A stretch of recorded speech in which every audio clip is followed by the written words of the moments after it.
غسل جنابت اور حیض کا مکمل مسنون اسلامی طریقہ۔ غسل ایک عربی اصطلاح ہے جس کے معنی پورے جسم کو دھونے کے ہیں۔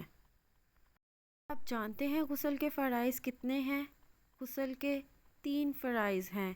1 کلی کرنا، 2 ناک میں پانی ڈالنا، 3 پورے ظاہری بدن پر پانی بہانا۔ غسل حیض لغت میں حیض کے معنی جاری ہونا ہے اور اصطلاح شریعت میں حیض اس خون کو کہا جاتا ہے جو عورت کے رحم سے بغیر کسی بیماری اور ولادت کے ہونے سے جاری ہوتا ہے، جسے عرف عام میں ماہواری یا ایام بھی کہتے ہیں۔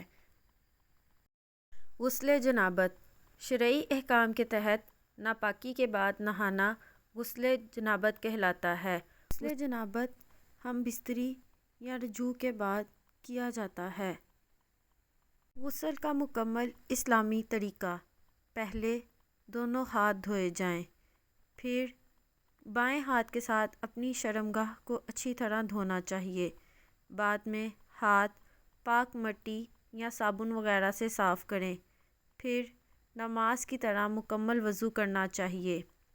پھر 3 چلو پانی بھر کر سر پر ڈالیں، پھر باقی سارے جسم پر پانی بہائیں، آخر میں پاؤں دھوئیں۔ غسل دائیں طرف سے شروع کریں، پھر بائیں طرف پانی بہائیں۔ غسل چھپ کر اور سطر ڈھانپ کر کرنا چاہیے۔ عورت نے اگر بالوں کو میڈیوں کی صورت میں باندھا ہو تو غسل جنابت یا غسل حیض میں اس کے لیے کھولنا ضروری نہیں، مستحب ہے۔ صرف اتنا ہی پانی کافی ہے کہ عورت اپنے سر پر 3 چلو پانی ڈالے۔ ٹھہرے ہوئے حوض یا پانی میں غسل جنابت نہیں کرنا چاہیے۔ غسل جنابت جلدی کرنا چاہیے اور پاؤں غسل سے فارغ ہونے کے بعد دھونے چاہیے۔ وضو کرنے کے بعد اپنے سر کے بالوں میں حلل کریں اور اس طرح کہ ہاتھوں کی انگلیاں ترک کر کے دائیں ہاتھ سے سر کی دائیں جانب اور بائیں ہاتھ سے سر کی بائیں جانب بالوں میں انگلیاں پھیریں اور بالوں کی جڑوں کو نہایت عمدہ طریقے سے ترک کریں۔ اللہ تعالی ہمیں سنت رسول کے مطابق غسل کرنے کی توفیق عطا فرمائے، آمین۔ اگر آپ کو میری یہ کاوش پسند آئی تو جاتے ہوئے چینل کو سبسکرائب اور لائک ضرور کیجیے گا۔ برکت والا نکاح۔ کیا آپ جانتے ہیں برکت والا نکاح کون سا ہوتا ہے؟ حضرت عائشہ صدیقہ رضی اللہ عنہا فرماتی ہیں، نبی کریم صلی اللہ علیہ وسلم نے ارشاد فرمایا، اس نکاح میں سب سے زیادہ برکت ہے جس میں اخراجات کم ہو۔ سبحان اللہ۔ اصل محبت۔ پتہ ہے اصل محبت کیا ہے؟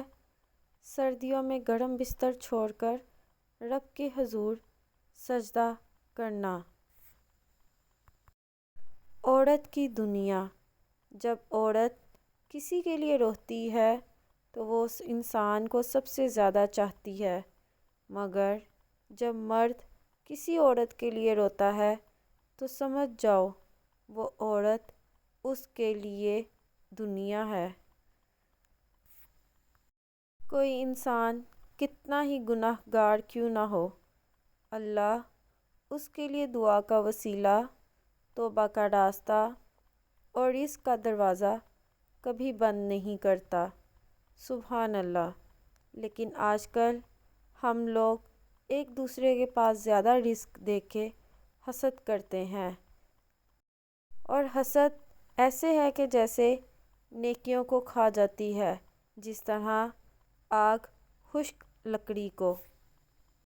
اے دکھوں، تکلیفوں اور پریشانیوں کو خوشیوں میں بدلنے والے رب الکریم، آل نبی صلی اللہ علیہ وسلم کا صدقہ آنے والا نیا سال ہم سب کے لیے خوشیوں اور مسرتوں والا بنا، آمین۔ اللہ تعالی ہم سب کو سنت رسول کے مطابق زندگی گزارنے کی توفیق عطا فرمائے، آمین۔ اللهم صل على محمد وعلى آل محمد كما صليت على إبراهيم وعلى آل إبراهيم إنك حميد مجيد. اللهم بارك على محمد وعلى آل محمد كما باركت على إبراهيم وعلى آل إبراهيم إنك حميد مجيد. رب اجعلني مقيم الصلاة ومن ذريتي ربنا وتقبل دعاء. ربنا اغفر لي ولوالدي وللمؤمنين يوم يقوم الحساب.